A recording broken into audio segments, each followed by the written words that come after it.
Many black people in this country, arguably the majority of black people in this country, do not want land. People say, no, there's no such thing. There is. Hello, beautiful people. Welcome back to the channel. I hope you are doing good wherever you are.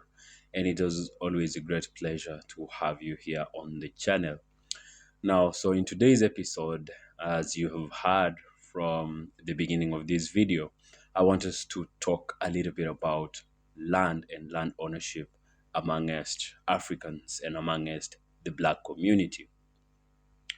Now, in world business today, land is arguably one of the most valuable assets or property one can have in their ownership if you are really to have something substantial to define your wealth. Now, do you find it ironical, and do you find it incredibly, funny that people in Africa do not want to own land? Okay, so before you jump into a conclusion and throw stones at me for saying this, let's first watch the entire video, and after the video we will have a deeper analysis of it. So here is the video. Many black people in this country, arguably the majority of black people in this country, do not want land. People say, no, there's no such thing. There is. Black people in South Africa will leave villages, will leave townships and migrate to another township or an informal settlement, a squatter camp, in urban areas close to cities because they are looking for opportunities to make money. They will leave big parcels of land to go and live in a shack because they want money. If it was only about land, many black people would go and live on Ingonyama Trust land. They'd go and live on other tribal communal land. They would go somewhere else, but they don't. They are economic migrants from the Eastern Cape, from the Free State, from KwaZulu, from Mpumalanga, from Limpopo, from other parts of the country that gravitate towards a Durban, that gravitate towards a Johannesburg, that gravitate towards a Cape Town, looking for opportunities for a better life, not looking for land. But of course, one of the conversations is it's because their land doesn't have opportunity. And the question becomes, who is meant to fix this? Is it government? Is it meant to be the people that are meant to farm and work the land or develop properties or find some type of tourist attractions? That becomes a very important conversation. The average black person in this country asked, they can lie to you in the comments, they can lie on polls on Twitter. The average black person in this country asked, would you like 2 hectares of land, or would you like a job that gives you 30,000 Rand a month? I can tell you now they'll take the job. Some of them, you'll give them the land, let them have it for 5 years, and then they after ask them, do you still want to keep the land or do you want a job for 30,000? They will take the job. Because many people have received land and it lies fallow, or they sell it, or they lease it to someone else. Sadly, because our education system in this country is not focused on skills development. The average black child doesn't know how to farm and work the land. They don't understand it. The average black child doesn't know how to develop property on land, especially for commercial purposes. The average black child doesn't understand tourism, that I have a piece of land, I can have a tourist attraction to attract people, whether local tourists or foreign, to come to my piece of land, maybe watch dancing, maybe come watch the ocean or a piece of water, maybe come camp, maybe come hike, and I will make money here. The people are not taught skills. So land to them becomes something useless. I can give you a building on a small piece of land, the room the size of where we shoot on the panel show. And one person will look at this piece of land and say, I will plant spinach and sell that spinach to Spar, Pick and Pay, and make 10,000 Rand a month. The next person will say, on this piece of land, I'm going to open a spaza shop and I'm going to sell to people and I'm going to make 20,000 Rand a month. The next person will say, on this little piece of land, I'm going to dance every day and people will come watch me and throw money and I'll make 5,000 Rand a month. The next person will say, I'll take this piece of land and I'll let a Three-person family come rent you at 800 Rand per month. The next person will take this piece of property and land and say, I'm going to put a call center in here, and there's going to be 10 people that work in a call center, and the call center will generate 40,000 Rand a month. The next person will say, I'm going to take this little room, turn it into a hedge fund, and I'm going to bring hedge fund managers, and we're going to manage 100 million Rand here, and we're going to be making R1 million a month on this same piece of property, based on your skills, based sometimes on your location, based on how industrious you can create this space. There's a joke that's always thrown around that if you took all the inhabitants of Sandton and you moved them to Alex forcefully, and you took all the inhabitants of Alexandra Township, and you've pushed them into Sandton, within 10 years, Alexandra will have developed and Sandton will have deteriorated.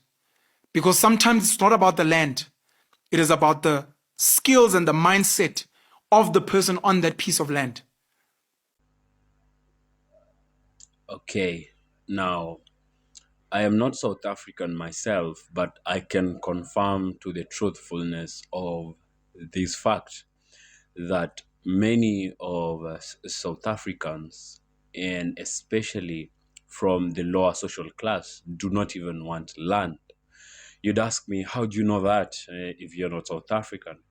And I'll tell you that I know this because this is not only a South African phenomenon, but is actually a black people problem. This is an entire African problem. In my country, Kenya, and in any other African country, the problem is just the same. Now, I know you probably are asking yourself right now a few questions like, who would not want land? And you're saying it to yourself that I would never really turn down an opportunity given to own an asset in form of land, especially, Um, but just hold on before you get there, and let's introspect about this a little bit deeper. Now, I personally know of people who, and because this is a common knowledge that Africa has no shortage of land for that matter. There's lots of it in Africa. Land is plenty in Africa, enough for all black people and surplus if need be. Now, I was trying to say that I personally know of people that own, absurdly huge tracts of land. And these tracts of land that they probably did not even acquire through any means of buying or purchasing the land. They probably inherited this land from their parents or great grandparents or their grandparents, and now they just own land, and the land is lying bare and fallow. And now what becomes a problem is an African has an asset in land property, but they do not know anything to do with it. See, everything starts with the mentality. It is our mentality that has been interfered with, to the fact that we would say that we actually technically do not want the land. Now, when an African or when a black person has so much land lying bare and they can't do anything with it, the only way this land will be able to support them in some way is maybe if they probably sell it, and even sell it at a throwaway price. See, when the problem is the mindset, it means you do not even you're not even in a proper position to value the land. So you're not even going to sell the land at a value that that land really is worth, or you're not even going to do any value addition. And in business, we know that to get more from a product that you want to sell, you need to do value addition. If you don't do value addition, then it's going to fetch less than a same product that has been uh, value added. Now, when I talk about the mentality, and this really emanates right from what the system has taught and told you. And we know that the system has always been against the black person, against the African person. The school system, the economic system, even the social system is all poised against you. Now, you are not taught anything to do with that property, that land property that you own. So there is nothing else that you know that you can do with that land to help you generate an income of some sort. And now you end up sleeping hungry, but you're technically a millionaire or a rich person who has nothing to do with what they have in their hands. And when I talk about the school system, is that now this is what really happened to you as the black person, um, in the hands of your colonial master or your imperialist, um, to be plain. Now, they made sure the imperialists made sure that they give you information, but only as much information as you need to serve them. And they made sure that they keep you from such certain information that if you were to know, you would become independent. So they made sure to feed you as much information as to still make you dependent on them. Now, let me show you, give you a clear picture in large scale. Now, see what happens in entire Africa, from the north to the south, from the east and to the far west of Africa. We have so many resources, natural resources in any kind of resource, but we cannot end up producing the finished products in Africa. We do produce the resources, and because we have land, for example, let me take my country, Kenya. In Kenya, we produce a lot of tea, and high quality tea for that matter. We also produce coffee, very high, good quality coffee, and pyrethrum, and flowers, and many other crops. Now, but what happens is we do not have enough production capability. Actually, let me call it manufacturing capability to turn our own raw coffee into the finished product and consume it. Now, what happens is we grow the coffee, we export it to Europe, and of course, you know what happens after that. You know that we import that at an exorbitant price. And we do not, because the system is so much set against us, the system is poised to make the coffee grow in Africa, leave Africa at throwaway price, go to Europe, get refined, and now they can sell you, they can determine the price of a finished product that you need and sell it to you. See, for example, and this happens across Africa. See, talk about the gold, the copper in South Africa. Talk about oil in Nigeria. Talk about gold in Burkina Faso. Talk about the Congo, all the minerals in the Congo. Oil leaves Nigeria at no price, throwaway price as crude oil. It goes to Europe and the West. And now Nigeria starts to import again the finished products of their very basic product. See, that is what is happening. Now, this is what the imperialists did to your mind. After gatekeeping a certain amount of information to keep you subjugated, to keep you dependent on them, now you have land.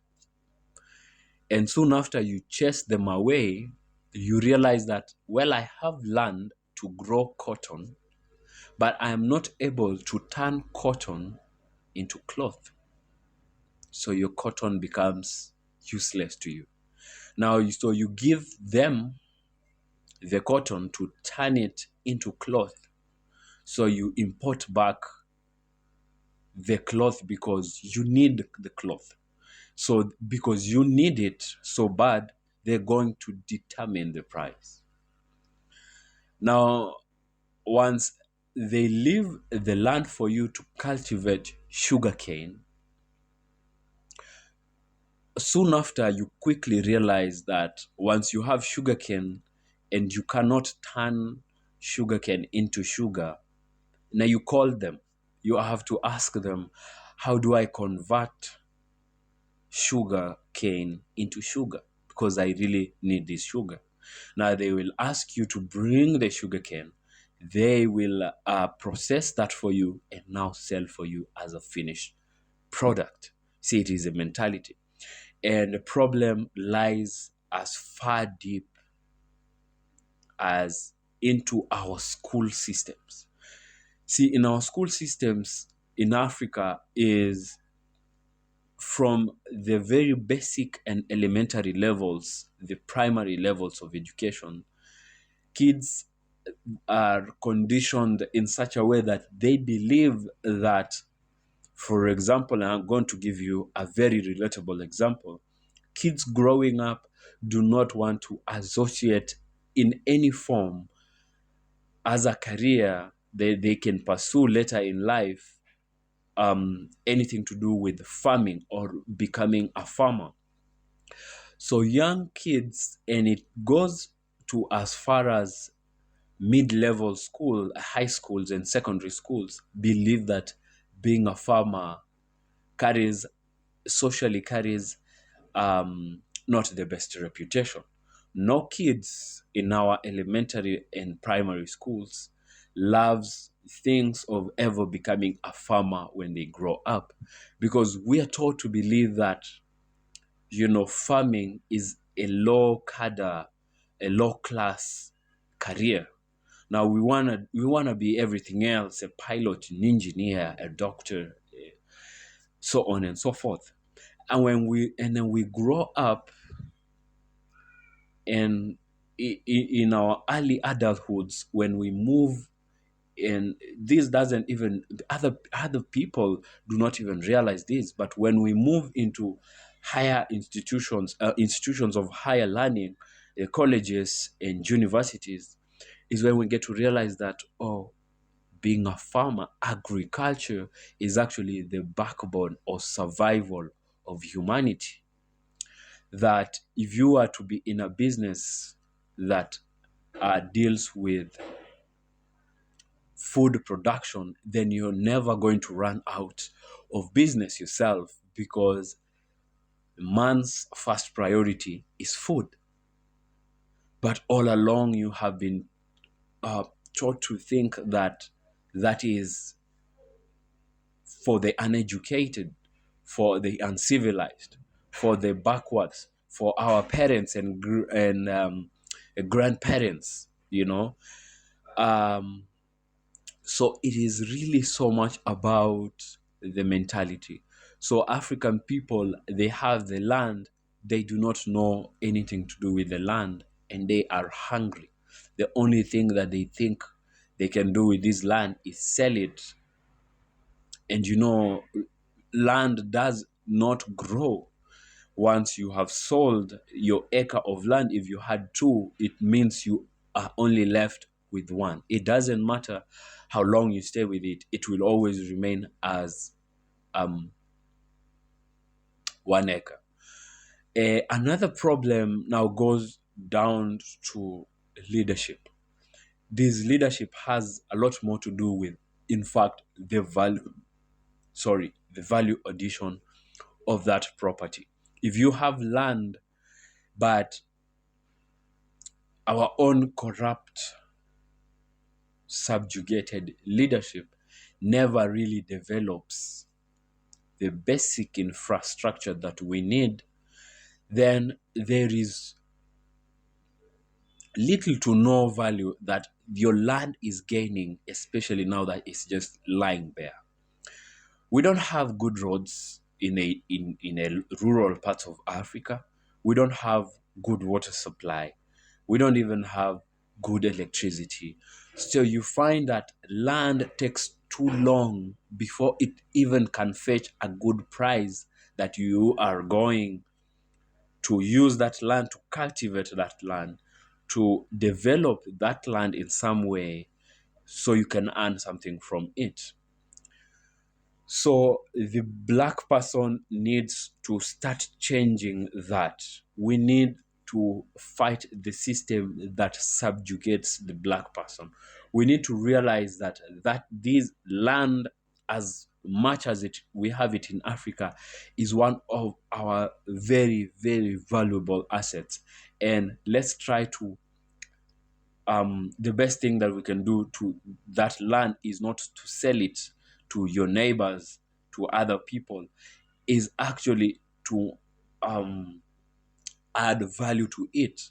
We need to have improved infrastructure. We need to have, in fact, you need to have your land as big as it is, but it is accessible, such that if you are to cultivate tomatoes on that piece of land, they can access the market in good time because it is a perishable. If you are to develop an apartment piece of on your piece of land, then there are people can actually even access and rent it out there. If you were to put up any other business, in fact, if you were to go ahead and sell it, you are going to get value for your property. So that is actually the problem that we black people are facing, and we need to continue with. There is a lot of civic education that needs to be done to the black person to realize that the problem is with our mentality, with the system, with our leadership. And of course, all of this culminates to a system that was set up by the imperialist that is not of the idea that the black person is empowered accordingly. So please do share your opinions and your thoughts in the comments. Like this video and share this video. Subscribe to our channel if you have not yet subscribed for more videos and more content like this. So until next time, see you in the next video.